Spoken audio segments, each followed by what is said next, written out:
He was the most famous man on the planet. His face was more recognizable than a president's. His voice changed music forever. But what happens when a person becomes more than a person? What happens when a poor boy from Tupelo, Mississippi gets everything he ever wanted and then some? The world saw the swagger, the lip curl, the talent. They didn't always see the strange, lonely man inside the gold lame suit.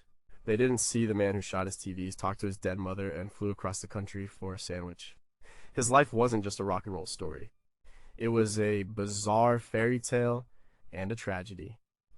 How does a person keep their grip on reality when reality bends to their every whim? And when that grip loosens, what strange things start to happen? Number 15, why did he ramble about betrayal on stage? The end was not pretty. By 1976 and 1977, Elvis Presley on stage was a shadow. The lean, dangerous rock and roller from the 1950s was gone. The sleek black leather powerhouse from the 1968 comeback special was a memory. In their place stood a heavy, puffy man. He was squeezed into ornate jumpsuits that looked tight and uncomfortable. He sweated a lot. His eyes were often glassy. But the most bizarre part wasn't how he looked. It was what he said. He started rambling. During his concerts, between slurred versions of his greatest hits, he would talk and talk. These weren't charming stories about his early days. They were confused, paranoid, and angry rants.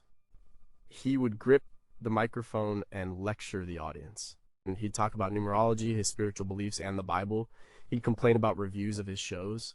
He would talk about his health, assuring everyone he was fine, even though he clearly wasn't. The band would wait, looking uncomfortable. The audience didn't know what to do. They came to hear Hound Dog, and they were getting a strange public therapy session. The real target of his anger became clear in the summer of 1977. A book was published. It was called Elvis, What Happened? It was written by 3 of his former bodyguards, Red West, Sonny West, and Dave Hebler. These weren't just employees. Red West was one of Elvis's oldest friends from their high school days in Memphis. Their family, they were part of the inner circle of the Memphis Mafia. They were fired by Elvis's father, Vernon, in 1976, supposedly to cut costs. The book they wrote exposed the dark side of the king. It detailed his massive prescription drug abuse, his volatile temper, his obsession with guns, and his bizarre behavior. And Elvis was devastated and furious. He saw it as a profound betrayal. On stage, he addressed the book directly without naming it. In a show in Indianapolis, just weeks before his death, he told the crowd, "I don't have to stand up here and take it." He tried to defend himself. He said the book was just by some guys he hired to watch the car. He downplayed their importance in his life, which was a lie. He rambled about loyalty. He told the audience he wanted to pull their goddamn tongues out by the roots if they lied about him. The anger was real, it was raw, but it was also sad. He was a man cornered, exposed, and lashing out at the world from the only place he had left, his stage. He would try to prove he was still in control. He would do karate moves, but they were slow and clumsy. He would sit at the piano and play, trying to show his musical skill was intact. Sometimes he would sound great for a song or two, and the audience would feel a glimmer of hope. Then the rambling would start again. He would introduce his father, Vernon, or his girlfriend, Ginger Alden. He would read poems. He would forget lyrics to his most famous songs. It was a public unraveling. The machine of his fame, run by his manager, Colonel Tom Parker, kept putting him on stage.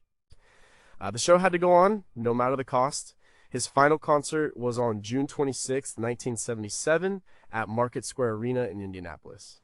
He was bloated and weak. He made it through the show. Less than 2 months later, on August 16, 1977, he was dead. The rants were the final, bizarre cries of a man who had lost his way completely. Why would a man at the height of fame feel the need to air his deepest insecurities to thousands of strangers? Was he trying to connect with his fans on a real level, or had he simply lost the ability to distinguish between a private conversation and a public performance? And if his closest friends felt compelled to write a book exposing him, was it an act of betrayal or a desperate last-ditch effort to save him? Number 14, why did he give away cars to strangers? Elvis Presley loved cars. He owned hundreds of them in his lifetime. Stutz Blackhawks, Ferraris, Rolls Royces, and of course Cadillacs. Cadillacs were his favorite. They were a symbol. A pink Cadillac for his mother, Gladys, became an icon of his success. But Elvis didn't just collect cars. He gave them away constantly, to friends, to family, to employees, and sometimes to people he had never met before. This wasn't just occasional generosity, it was a bizarre compulsive habit. The most famous story happened in 1975. Elvis was at a Memphis Cadillac dealership. He was there to buy a car for himself. A bank teller named Minnie L. Person was also at the dealership with her boss. She was on her lunch break. She happened to be looking at a new gold and white Eldorado. She mentioned to a salesman that it was a beautiful car. Elvis overheard her. He walked over. He asked her if she liked it. She said yes. "That one's yours," he said. He wrote a check for over $11,500 on the spot. Minnie Person was in shock. She tried to refuse. Elvis insisted. He sat in the car with her. He gave her a hug and a kiss. The moment was captured by a newspaper photographer. The picture of Elvis with his arm around a stunned Minnie Person went around the world. But he wasn't done. That same day, he bought more cars. He ended up buying at least 14 Cadillacs from that one dealership in one visit. He gave them to his backup singers, his girlfriend, his doctor, and other members of his circle. This was not a one-time event. Stories of his car giveaways are legendary. He once gave a Lincoln Continental to his cook, Mary Jenkins, after she complained about her old car. He gave a car to his karate instructor, Kang Ree. He gave a Mercedes-Benz to his friend and bodyguard, Jerry Schilling, as a wedding present. If he saw someone admiring one of his cars, he might just hand them the keys. What was behind this? On the surface, it was incredible generosity. Elvis came from extreme poverty. He never forgot what it was like to have nothing. Part of him genuinely loved sharing his wealth. But he got a real thrill from seeing the joy on someone's face when he gave them something they could never afford. It was a way for him to feel good, to feel powerful. It was a way of saying, "I made it." But there was a stranger side to it. The generosity was impulsive and overwhelming. It was almost like he was trying to get rid of the money. Some have suggested he had a kind of God complex. He could grant wishes. He could change a person's life in an instant with the stroke of a pen. That's a powerful feeling. It also kept people around him. His friends and employees were completely dependent on him. Their homes, their cars, their jobs all came from Elvis. This made it very hard for anyone to say no to him or to criticize his behavior. His generosity was a form of control. He was the sun, and everyone else was a planet in his orbit. The gifts were the gravity that kept him there. It was a bizarre mix of genuine kindness and a deep, lonely need to be loved and in command of his world. Was this truly selfless giving, or was it a way for a profoundly isolated man to buy loyalty and affection? Or did the act of giving away a fortune make him feel powerful, or did it momentarily quiet a deeper feeling of worthlessness? And what does it say about a person when their solution to any problem or any random impulse is to buy a $10,000 car and hand over the keys? At number 13, why did he keep a zoo at Graceland? Graceland was Elvis's fortress. It was his home, his sanctuary, and his playground. And like any king in his castle, he filled it with things he loved. This included a bizarre and ever-changing collection of animals. It was more than just a few pets. For a time, Graceland was basically a small, chaotic zoo. The most famous resident, of course, was Scatter. Scatter was a chimpanzee, and Elvis got him in the late 1950s. At first, it was a funny novelty. Elvis taught Scatter to wear clothes and do tricks. The chimp was a source of amusement for Elvis and his friends, the Memphis Mafia. But Scatter was a wild animal. He was mischievous and often destructive. He would pull down curtains. He would bite people. He had a particular fondness for pulling up women's skirts, a trick Elvis found hilarious. He once got loose in the Graceland offices and shredded a pile of financial paperwork. Another time, he caused chaos in the recording studio. The novelty wore off. Scatter became more and more of a problem. He was eventually sent to live in a specially built enclosure at Graceland, a high-tech cage that was more like a small apartment. Even then, he remained a strange symbol of Elvis's whims, but it wasn't just Scatter. Elvis had a strange love for peacocks. He had a number of them roaming the grounds of Graceland. He liked how they looked, their brilliant colors. Then he learned that the peacocks were rubbing against his cars and scratching the paint with their beaks and claws. His solution was simple and brutal. According to members of the Memphis Mafia, he ordered the peacocks to be shot. The beautiful birds he once admired were eliminated because they were a minor inconvenience. There were other animals too. He had a turkey named Bowtie. He had numerous dogs throughout his life, including a Great Dane named Snoopy and a Basset Hound named Sherlock. He had horses, at one point there were even donkeys wandering the property. The grounds of Graceland were a menagerie. It was a place where Elvis could indulge his childlike love of animals, but it also showed his darker side. The animals were there for his amusement. When they ceased to be amusing or became a problem, they were dealt with. This collection of animals speaks volumes about Elvis's state of mind. He was a man who lived in a bubble. He was surrounded by people who were paid to be his friends. The animals were perhaps a source of uncomplicated affection.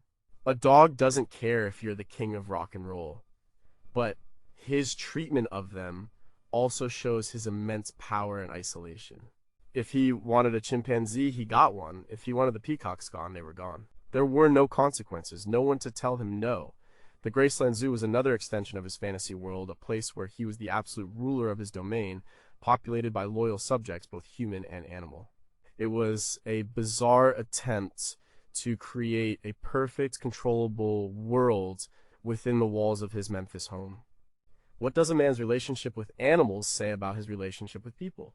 Was the Graceland menagerie a genuine attempt to connect with nature, or was it just another way for a bored superstar to entertain himself? And when an animal's life can be given or taken away on a whim, what does that reveal about the owner's grasp on empathy and consequence? Number 12. Why did he want to destroy Robert Goulet? Elvis Presley had a jealous streak, and he had a very short temper. When you combine that jealousy with his love of guns and his habit of shooting things, you get some bizarre stories. One of the most famous involves the singer Robert Goulet. Elvis developed an intense, irrational hatred for him. And it all started and ended with a television set. Elvis loved television. He often had 3 TVs set up side by side at Graceland, so he could watch all 3 major networks at once. But he didn't just watch TV, he interacted with it. If someone on the screen annoyed him, he would pick up one of the many handguns he kept nearby and shoot the television. The set would explode in a shower of sparks and glass. For Elvis, it was a way to blow off steam. For his staff, it was just another mess to clean up. They got used to replacing televisions at Graceland. Robert Goulet became a frequent target. According to his friends and bodyguards, Elvis just couldn't stand the guy. It's not entirely clear why. Goulet was a handsome, popular baritone singer. He was a regular on variety shows in the 1960s and 70s. Maybe Elvis saw him as a rival. Maybe he just didn't like his singing style. Maybe it was something Priscilla, his wife, once said. Some stories claim Priscilla was a fan of Goulet, and that was enough to set Elvis off. Whatever the reason, whenever Robert Goulet appeared on one of the TVs at Graceland, Elvis would reach for his gun. He shot Goulet on screen multiple times. It became a running joke among the Memphis Mafia. Oh, Goulet's on. They knew what was coming next, the blast of a .38 or a .45, and another television bites the dust. This wasn't just a one-time thing, it was a pattern. His ex-girlfriend Linda Thompson confirmed the stories. She said he shot the TV when Goulet appeared, but also when he saw news reports that he didn't like. It was his way of dealing with anything that displeased him. He couldn't control the world outside, but he could control his immediate environment. He could eliminate the offending image with a pull of the trigger. The Goulet story is funny, but it points to something darker. It shows a man with very poor impulse control, a man whose wealth and fame allowed him to live without consequences. A normal person who gets angry at the TV might yell at it or change the channel. To Elvis Presley, the king could simply destroy it and have it replaced by mourning. This behavior extended beyond televisions. He shot up other things in his homes and hotel rooms. He once shot a lamp because its cord annoyed him. He shot a chandelier, the guns were always present. They were part of his image, his feeling of power and masculinity. But they were also the tools of his frustration. The bizarre, one-sided war on Robert Goulet was just the most public-facing example of a man whose anger could erupt into real, albeit petty violence at any moment. Was his hatred for Robert Goulet really about the man, or was Goulet just a convenient symbol for everything Elvis felt was phony and safe in the entertainment world? How many televisions did he actually destroy over the years? And what was the true cost, not in money, but in what it revealed about his mental state? And if a man's response to a minor annoyance is to pull out a gun, what happens when he faces a real human conflict? Number 11, was he haunted by his unseen twin? On January 8th, 1935, in a small 2-room house in Tupelo, Mississippi, Gladys Presley gave birth to twin boys. The first, Jesse Garon Presley, was stillborn. He was buried the next day in an unmarked grave in the Priceville Cemetery. 35 minutes after Jesse's arrival, the second twin was born. He was alive and healthy. His parents named him Elvis Aaron Presley.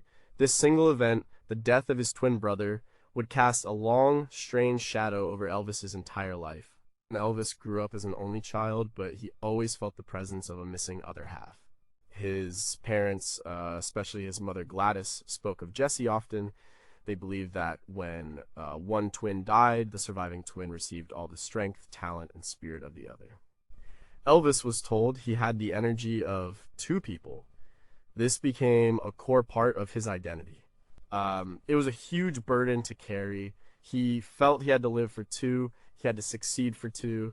This feeling manifested in bizarre ways. Throughout his life, Elvis was known to have long, one-sided conversations. He would talk to his dead brother. He would visit Jesse's grave, which was eventually moved to Graceland to be near the graves of his parents and himself. He felt a deep spiritual connection to the brother he never knew. He told friends that he often felt lonely, and he imagined what life would have been like if Jesse had lived. He wondered if Jesse would have been a singer too. Would they have been a duo? Would Jesse have understood him in a way no one else could? This connection to the spiritual world and to death was a major theme in his life. It fueled his lifelong search for meaning. In the 1960s, he became obsessed with spiritual and esoteric books. He read about mysticism, numerology, and the afterlife. He was searching for answers. He wanted to understand his purpose. This quest was, in many ways, a quest to understand his relationship with his dead twin. He was the lucky one, the one who lived. This created a powerful mix of guilt and destiny. He felt chosen, special, but also incomplete. The ghost of Jesse Garon can be seen in Elvis's personality. He could be two different people. There was the public Elvis, the confident, charismatic performer. Then there was the private Elvis, a lonely, insecure man who craved connection but often pushed people away. He was known for his incredible generosity, but also for his sudden rages. It was as if he contained two opposing forces within him. The Southern Gothic idea of a lone twin inheriting a double soul seems to have been something Elvis took to heart. The bizarre nature of his life, the extreme highs and lows, can be seen through this lens. He was a man trying to live a life big enough for two, and the pressure of that may have been too much to bear. How much of Elvis's immense talent and charisma was driven by the psychological need to live for his lost brother? Did his lifelong conversations with Jesse provide him comfort, or did they deepen his isolation from the real world? And can the self-destructive path he took in his later years be seen as a form of survivor's guilt, a subconscious desire to rejoin the twin he left behind at birth? Number 10, did he try to sculpt his perfect woman? Elvis met Priscilla Beaulieu in Germany in 1959. He was 24 years old, serving in the U.S. Army. She was 14, the stepdaughter of an Air Force captain. Their relationship was, from the very beginning, unconventional and bizarre. He was a global superstar, she was a teenager, he became obsessed with her. When he returned to the United States, he convinced her parents to let her move to Memphis and live at Graceland. She was still in high school. The condition was that she would live with his father and stepmother, and that he would eventually marry her. What followed was a strange period of transformation. Elvis had a very specific idea of what his perfect woman should look like, and he set about turning Priscilla into that ideal. It was like a real-life Pygmalion story. He took control of her entire appearance. He insisted she dye her hair jet black to match his own. He wanted it styled in a high bouffant to frame her face in a way he liked. He picked out her clothes. He demanded she wear more makeup, especially heavy black eyeliner and false eyelashes to make her blue eyes stand out. Priscilla wrote about this in her 1985 memoir, Elvis and Me. She described how he would guide her on everything. How to walk, how to sit, how to dress. He wanted her to be his living doll. He wanted to preserve her innocence. Their relationship was not consummated until their wedding night in 1967, a fact that both of them maintained throughout their lives. And he wanted a virgin bride, someone pure and untouched by the world, someone he could mold into his own creation. This control extended to her personality. He didn't like her to have a job or a career. He wanted her to be there for him, waiting at Graceland, a perfect and beautiful fixture in his life. He wanted to be the center of her universe. In a 1978 interview with People magazine, years after their divorce, Priscilla said, "He taught me everything. How to dress, how to walk, how to apply makeup and wear my hair, how to behave, how to return love his way. Over the years, he became my father, husband, and very nearly God. This bizarre level of control reveals a deep insecurity in Elvis. He was the king, but he was terrified of being hurt or betrayed.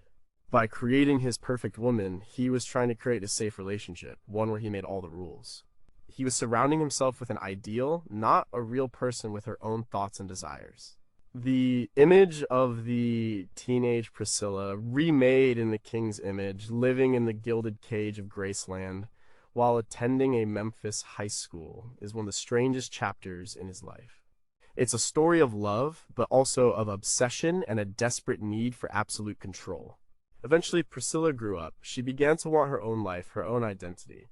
Their marriage fell apart, and they divorced in 1973. He had created his perfect doll, but he couldn't stop her from becoming a real woman.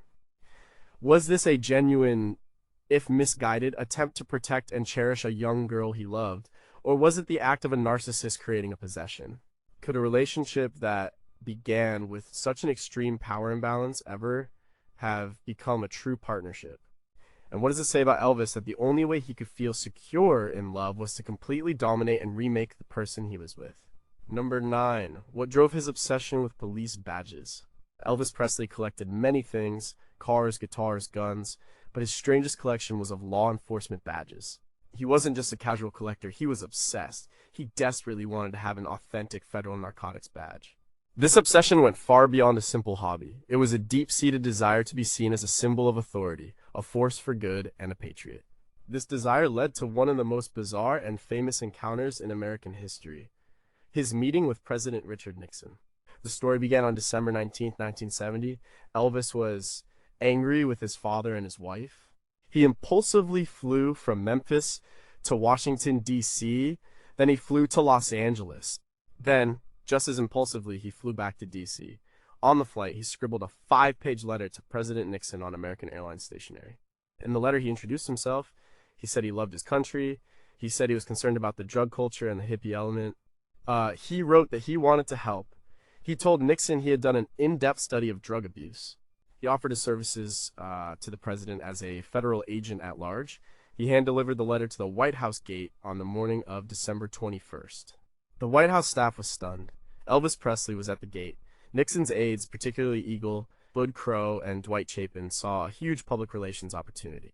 Nixon was struggling to connect with young people. A photo with Elvis would be gold.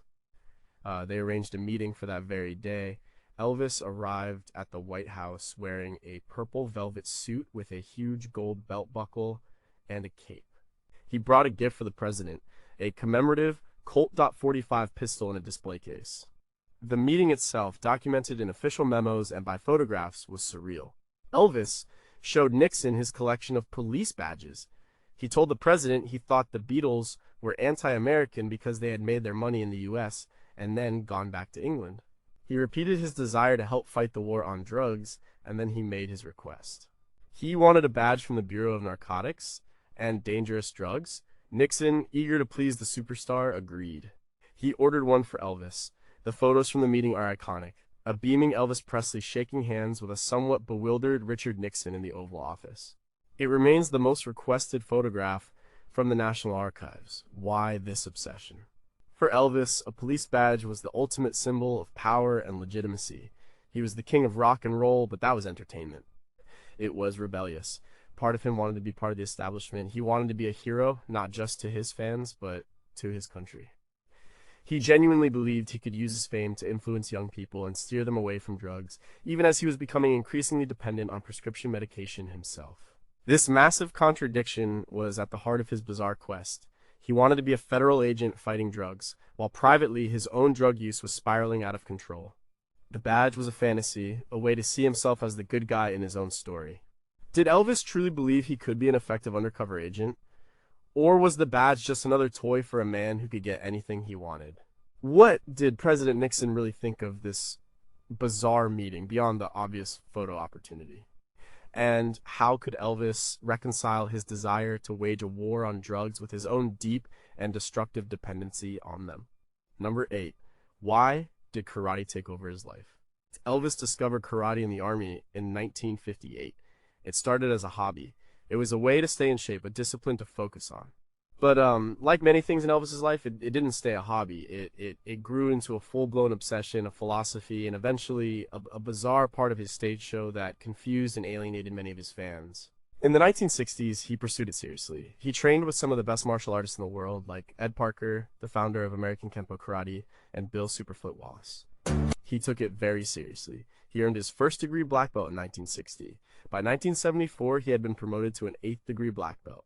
For Elvis, karate was more than just fighting. It was spiritual. It connected with his search for meaning.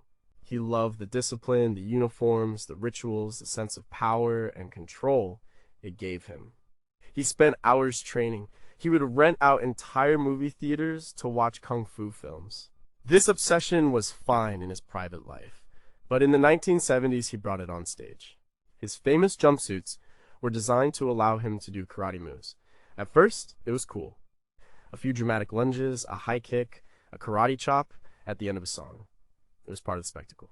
It added to his image as a larger-than-life superhero. The fans loved it. But as the years went on and his health and drug use worsened, the karate on stage became bizarre. The moves became slower, more labored. He would often stop a song in the middle to give a long, rambling monologue about the philosophy of karate. He would explain what a specific move meant. He would introduce his karate instructor, Ed Parker, from the audience. He would demonstrate breaking boards, a feat that sometimes didn't work. These demonstrations would go on for minutes. The band would have to vamp, waiting for him to finish. The audience was there to hear the music. They were going to karate lecture. It was self-indulgent. It was a sign that he was losing his connection to his audience. He was no longer trying to entertain them. He was trying to impress them, to prove he was still powerful, still in control. In some of the later shows, it was just sad. A bloated Elvis struggling to get through a high kick, his breathing heavy. It was a pale imitation of the powerful moves from just a few years earlier. One of the most bizarre incidents happened in Las Vegas in 1974. He was on stage, and he became convinced that some men were there to harm him. He became paranoid. His monologue about karate turned dark. He started talking about how he could defend himself, how he was trained to kill.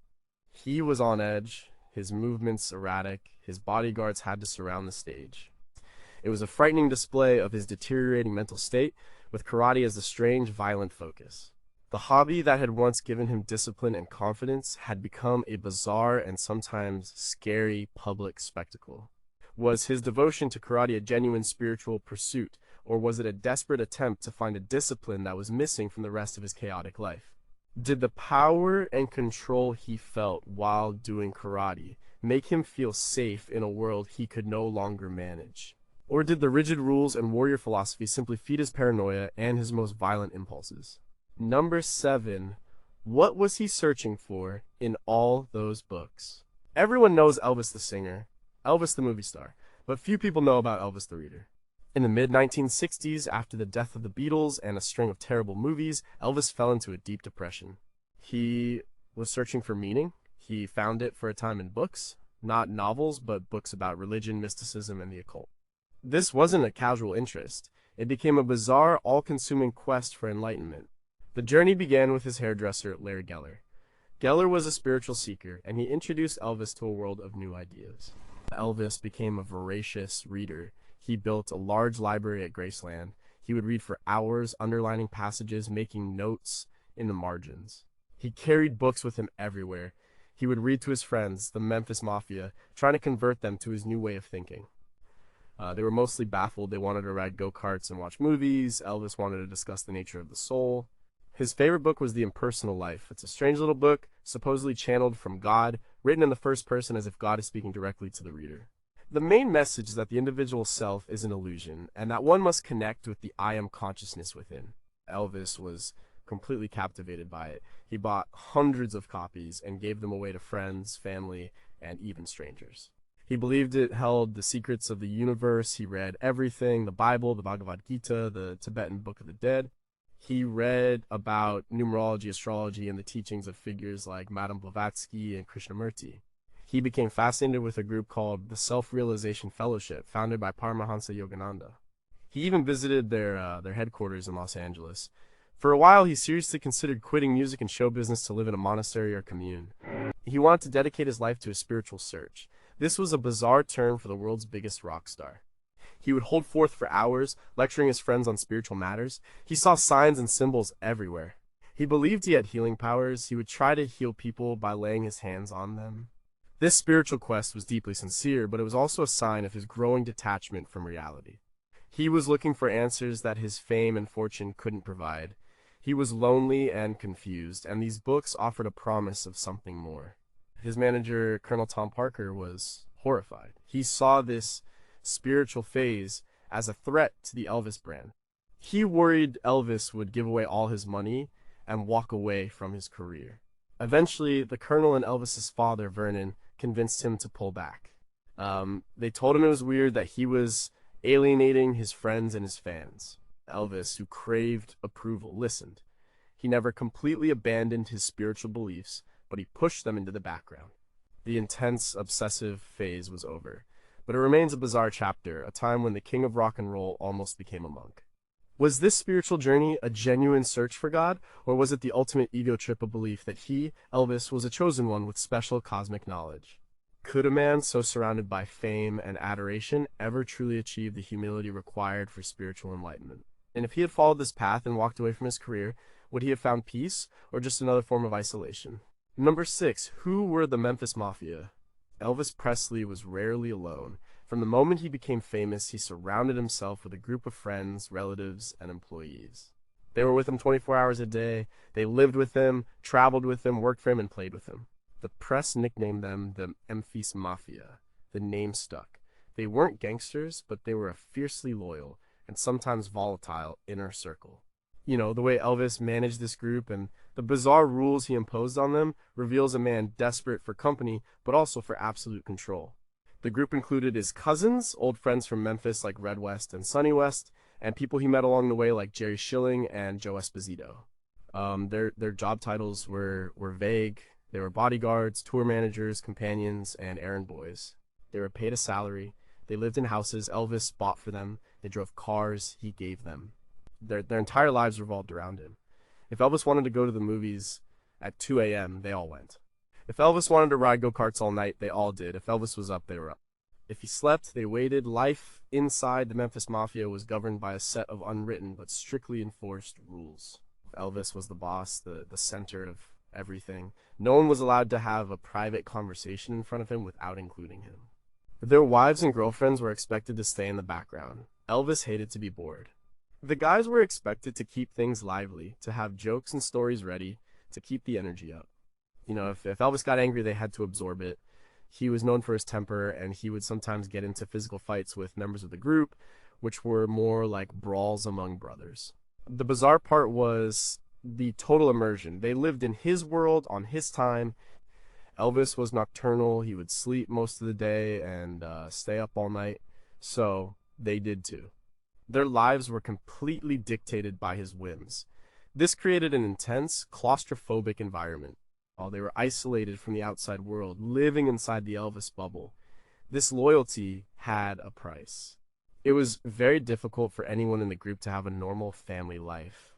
It was also impossible for them to be honest with Elvis about his increasingly destructive behavior, especially his drug use. To challenge the king was to risk being kicked out of the circle, to lose your job, your house, your whole world. This wasn't just a group of friends hanging out, it was a court, and Elvis was the king.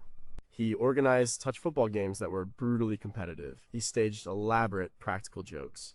He created a system where he was the sole provider, the patriarch of a strange extended family. He needed them for company, to shield him from the outside world he no longer understood. But he also needed them to be subjects. The Memphis Mafia was his solution to loneliness, but it was a bizarre and unhealthy one. It was a barrier that kept reality out and ensured that no one would ever tell him the truth. Were the members of the Memphis Mafia true friends, or were they highly paid employees trapped in a gilded cage? Did their constant presence protect Elvis from the dangers of fame, or did they enable his worst instincts by creating a world with no consequences? And what kind of loneliness must a person feel to need to build a private army of companions just to get through the day? Number 5, why did he rent entire worlds for himself? Fame is a prison. For Elvis Presley, the more famous he became, the smaller his world got. By the 1960s, he could no longer go out in public. A simple trip to the store or a movie would cause a riot.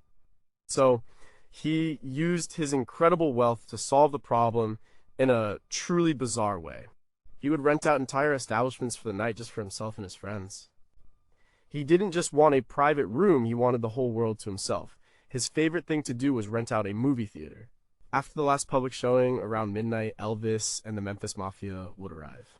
The theater staff would stay on to run the projector and the concession stand, or Elvis would buy out the entire snack bar. Popcorn, candy, soft drinks for everyone. They would watch movies, often 2 or 3 in a row, until dawn. He loved comedies, action films, and especially kung fu movies. This was his version of a normal night out.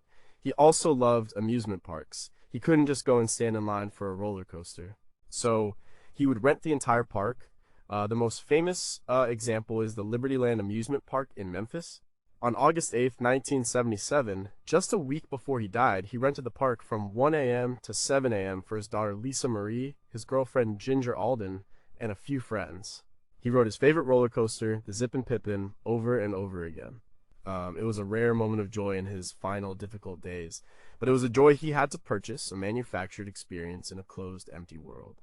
He did this with other places too. He would rent out roller skating rinks. He would rent out the Memphian Theater near Graceland so often that the owner just gave him a key. This behavior shows the extreme isolation of his life. He was trapped by his own fame. He had all the money in the world, but he couldn't buy the simple freedom of taking a walk or seeing a movie with a regular crowd. His solution was to create a private, nocturnal world where he was the only customer. This practice also fed his sense of power. He could make an entire amusement park open up just for him in the middle of the night. He could command a movie theater to run at his pleasure. It reinforced the idea that the world bent to his will. But it was a lonely kind of power. Imagine riding a roller coaster in a vast, empty park. The laughter and screams are only from your small, hand-picked group. The energy of a crowd is missing. It's a sterile, strange experience. It was a bizarre and ultimately sad way to try and feel normal. He was buying the illusion of a normal life, but the very act of buying it made it anything but. Was renting these places a clever solution to the problem of fame, or was it a sign of a man who could no longer function in the real world? Did these private after-hours excursions bring him genuine happiness, or were they just a hollow echo of the simple pleasures he had lost forever? And what does it do to a person's soul when even their fun has to be scheduled, purchased, and sealed off from the rest of humanity? Number 4, could he really eat? The Fool's Gold Loaf. Elvis's appetite in his later years was legendary. His eating habits were a reflection of his life, excessive, indulgent, and completely over the top. He loved rich Southern comfort food, fried chicken, mashed potatoes, gravy, biscuits. But his cravings led to some truly bizarre culinary creations and adventures. The most famous of these is the sandwich known as the Fool's Gold Loaf.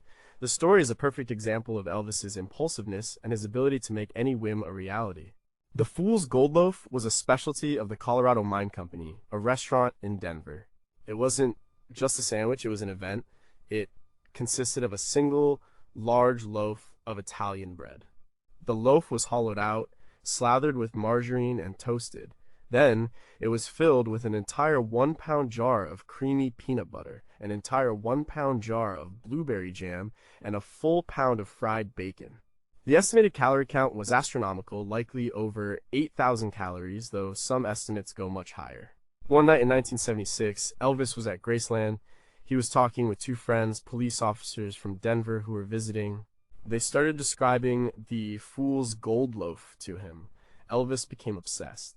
He had to have one right now. It was the middle of the night in Memphis. Denver was hundreds of miles away. It didn't matter. Elvis called his pilot. He got his private jet, the Lisa Marie, ready to fly. He, the 2 police officers, and a couple other friends boarded the plane. They flew for 2 hours to Denver. The owner of the restaurant, Buck Scott, was called ahead. He met the plane at the airport hangar with 22 fresh Fool's Gold Loaves. Elvis and his friends sat in the hangar for 2 hours eating the massive sandwiches. They washed him down with Perrier and champagne. When they were finished, they got back on the plane and flew back to Memphis. The whole trip was for a sandwich. The cost of the flight alone was thousands of dollars. This wasn't an isolated incident. His daily diet was bizarre. He loved fried peanut butter and banana sandwiches, sometimes with bacon added. He would eat huge breakfasts late in the day He craved foods that were fatty, salty, and sweet. His cook at Graceland, Mary Jenkins, was on call 24/7 to make whatever he wanted, whenever he wanted it. His weight ballooned. In the 1950s, he was a lean sex symbol. By 1977, he was severely overweight and suffering from a host of health problems related to his diet and drug use. High blood pressure, an enlarged colon, liver damage. The Fool's Gold Loaf story is funny. It's a tale of rock star excess, but it's also a story about addiction and a complete lack of control. Elvis's relationship with food was like his relationship with prescription drugs. He used it to numb himself, to find comfort, to fill a void. He had people around him who would enable his every whim, whether it was flying to Denver for a sandwich or getting a doctor to write another prescription. His bizarre eating habits were a symptom of the same disease that was killing him, the inability to say no to himself, and the absence of anyone around him who would dare to say it for him. Was the flight to Denver really about a sandwich, or was it a desperate act of boredom, a way to feel the thrill of absolute power? Did the immense, unhealthy meals provide him with genuine comfort, or were they a form of self-punishment from a man who is deeply unhappy with himself?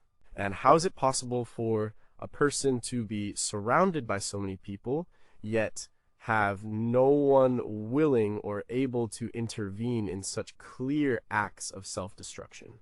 Number 3, why did he terrify a chimpanzee named Scatter? And Elvis owned a chimpanzee named Scatter. This fact alone is bizarre enough, but the stories about Elvis and this chimp go from strange to dark. Scatter was acquired in the late 1950s and became a fixture at Graceland. He was a source of amusement, a court jester in the King's Strange Court.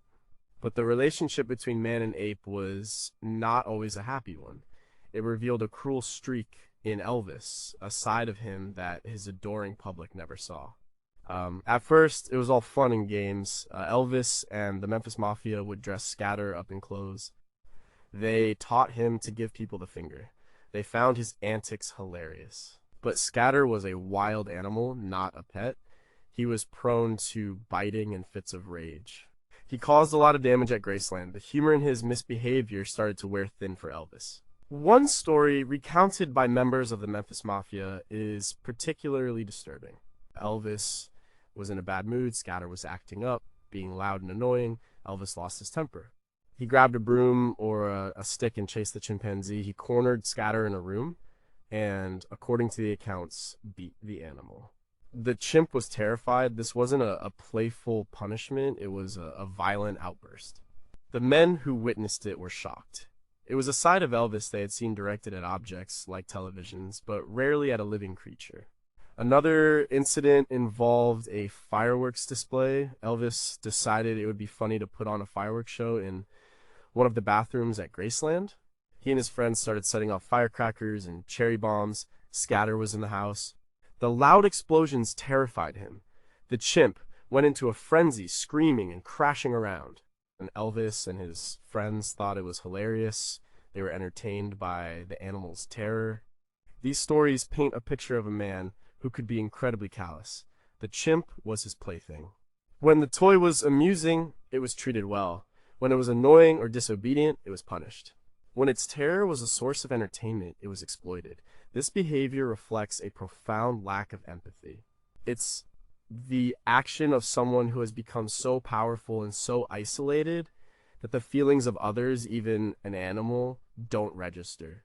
Eventually, Scatter's behavior became too much to handle. He was moved to a large, custom-built enclosure at Graceland. He lived there for a while, but his story doesn't have a happy ending. He eventually died, and the circumstances are murky. Some say he was poisoned. Others say he died of a liver condition. Whatever the cause, his life at Graceland was a bizarre and often cruel circus. He was a living symbol of Elvis's strangest impulses, the childlike desire for amusement, the need for control, and the shocking capacity for casual cruelty when his will was crossed. Did Elvis see Scatter as a living creature, or was the chimp just another prop in the strange movie of his life? What does it say about a person who finds humor in the terror of a helpless animal? And could the cruelty he showed to Scatter have been a manifestation of the rage and frustration he felt, but couldn't express towards the humans in his life? Number 2, why did he shoot his television sets? Of all of Elvis Presley's bizarre habits, this is the most famous. He shot his televisions. Not just once, but many times. It was his signature move when he was angry or displeased. A television set in Elvis's presence was never entirely safe. This strange, violent act became a symbol of his immense frustration and his complete detachment from the normal rules of behavior. The setup at Graceland and in his hotel suites was perfect for it. He often had multiple televisions, and he always had guns nearby. He owned dozens of firearms and kept them stashed all over his homes. If something on TV annoyed him, he didn't have to bother with the remote control. He could just pick up a pistol and eliminate the problem. Like, the triggers could be anything. As mentioned, the singer Robert Goulet was a frequent victim. If Goulet appeared on a variety show, the TV was in danger. But it wasn't just him. News reports that he didn't like could also provoke his wrath. A bad review, a story about something that upset him, anything could set him off. The act was sudden and violent. A loud bang, a flash, and the screen would shatter. And his friends and staff would barely flinch. They were used to it. Their job was just to clean up the glass and order a new television. This behavior wasn't limited to Graceland. He did it in hotel rooms in Las Vegas and on tour. It was an expensive habit, but money was no object he could afford to destroy and replace things at will. The act of shooting the TV was a demonstration of ultimate power. He was the king. If something displeased him, he could literally destroy it. It was a physical manifestation of his rage. He couldn't shoot the people who angered him, but he could shoot their images on a screen. It was a safe and yet deeply unsettling way to vent his fury. Linda Thompson, his girlfriend for several years in the 1970s, witnessed this many times. She described it as a quick, explosive release of tension. Afterwards, he would calm down. It was his own bizarre form of therapy, but it was a therapy that relied on violence and destruction. It showed a man who was emotionally immature, unable to process his anger in a healthy way. He was like a giant, powerful child having a tantrum. Because of his fame and wealth, he never had to learn to control his impulses. There was always someone there to clean up his mess. Like, the image of Elvis Presley in a jumpsuit, in a lavishly decorated room, pointing a gun at a television set, is the perfect metaphor for his later life. And it's a picture of isolation, rage, and a profound disconnect from reality. He was a man at war with the world, but his battles were fought against inanimate objects in the privacy of his gilded cage. He could destroy the messenger, the TV, but he couldn't destroy the messages that were making him so unhappy. Was shooting a television a harmless way for a frustrated man to blow off steam, or was it a sign of a deeply violent nature that was barely being kept in check?